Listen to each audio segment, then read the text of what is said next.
The president of the Canada Border Services Agency revealed that the agency can't find at least 32,000 illegal immigrants who are otherwise set for deportation. The I Am Alberta rally at the Alberta Legislature in Edmonton saw thousands of attendees calling for an independent Alberta. Canada's subsidized auto industry is suffering more losses after General Motors dropped out of its pledge to produce electric vans. Hello Canada, it's Monday, October 27th, and this is the True North Daily Brief.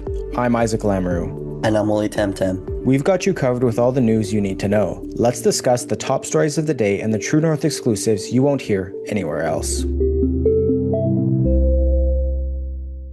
The Canada Border Services Agency cannot account for at least 32,000 illegal immigrants who evaded the agency's attempt to arrest and deport them. Erin O'Gorman, the president of the CBSA, told Conservatives during a House of Commons Public Safety Committee meeting on Thursday that the Border Security Agency is, quote, actively engaging at least 30,000 individuals to deport, while it can't locate 32,000 who have active warrants.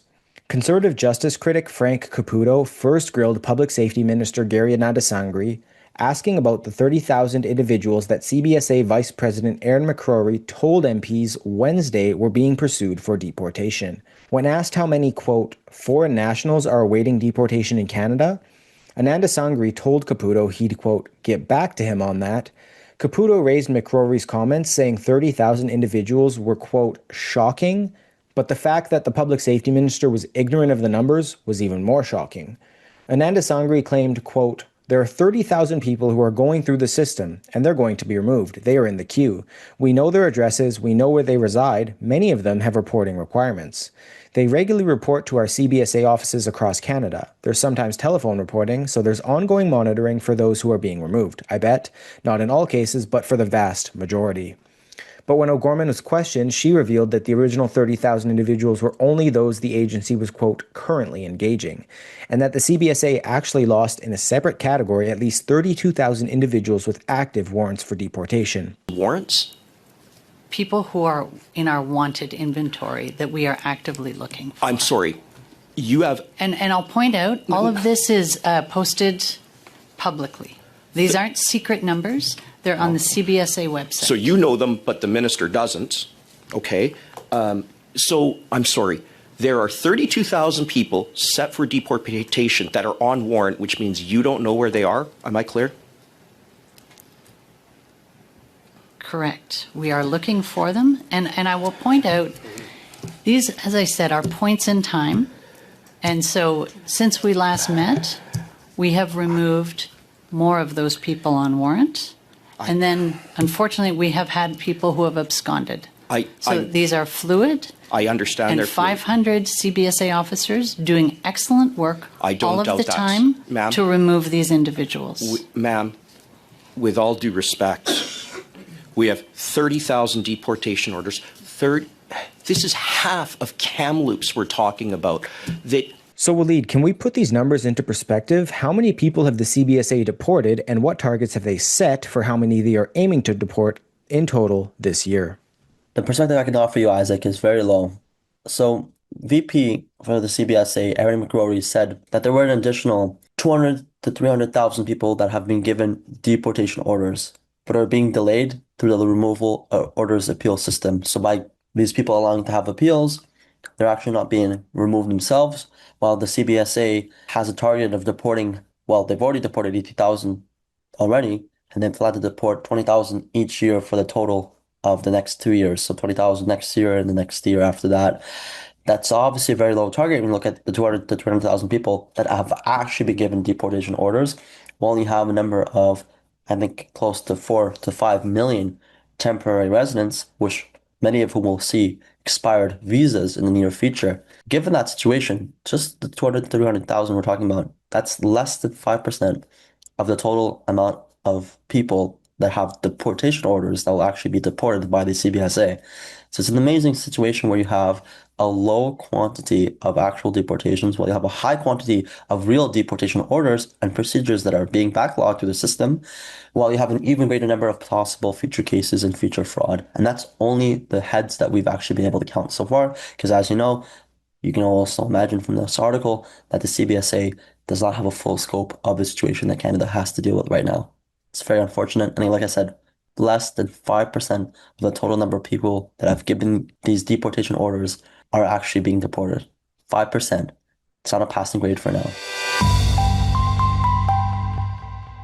The Alberta Legislature was awash in blue as thousands of Albertans attended the quote, I Am Alberta rally on Saturday afternoon to support the Alberta Sovereignty and Independence movement. Initial estimates suggested around 5,000 attendees, although organizers were waiting on drone footage for further confirmation. Jeffrey Rath, General Counsel for the Alberta Prosperity Project, estimated over 10,000 attended, noting only 15 to 20 counter-protesters were present. Rath commended the Alberta sheriffs for their work. Video posted by Rath shows thousands of independent supporters chanting, quote, I am Alberta.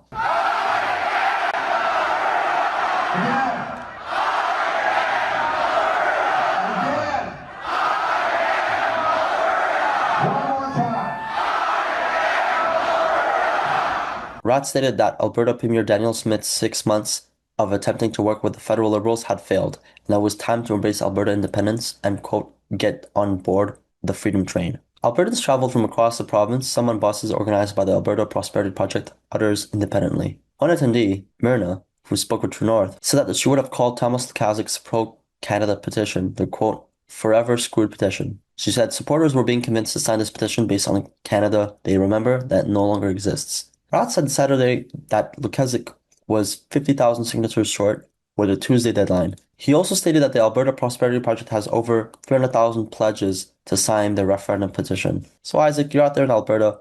What were some of the attendees telling True North at the rally? What were some of the key sentiments and reasons why they support Albertan independence? Yeah, Walid. So I was at the rally, and while I went with a bunch of my friends and my family as an attendee, I was also, of course, able to do some on-the-ground journalism for True North, during which time I spoke with various people on the ground, a lot of whom had gone out of their way to travel into downtown Edmonton from rural Alberta to have their voices heard.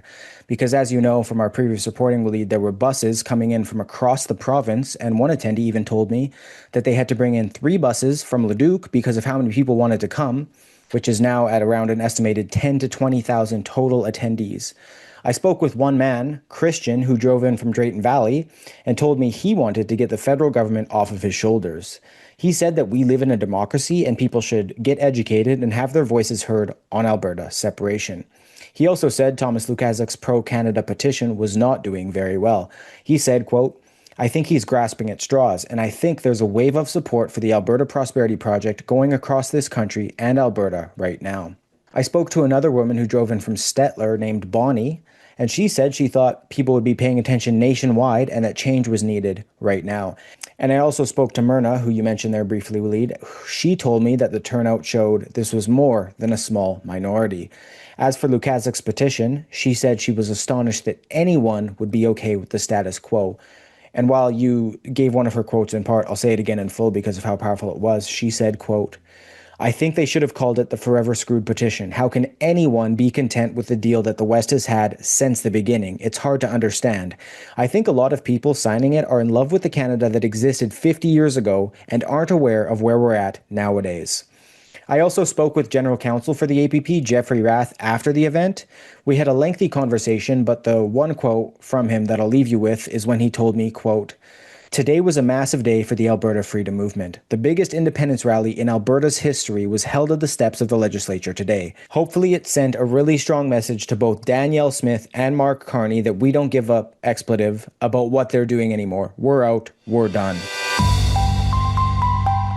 In yet another blow to Canada's auto industry, General Motors announced on Tuesday that it will cease production on its electric van, resulting in 1,200 lost jobs in Ontario. The auto manufacturer cited low demand for its Bright Drop delivery van, as well as the end of U.S. tax credits for the electric vehicle. Christian Aquilina, President and Managing Director of GM Canada, in a statement said, quote, The decision to end production of the Bright Drop electric delivery van is driven by market demand and in no way reflects the commitment and skill of our workforce at CAMI. This continues to be an uncertain time for our workforce at CAMI, and we are committed to working closely with our employees, Unifor, and the Canadian and Ontario governments as we evaluate next steps for the future of CAMI. GM said that it, quote, appreciates that support from Canadian and Ontario governments, and it intends to engage with its partners to have meaningful discussions about opportunities for the plant. Additionally, the company pledged to work with Unifor, the union which represents the auto workers, to, quote, follow the provisions of the collective agreement.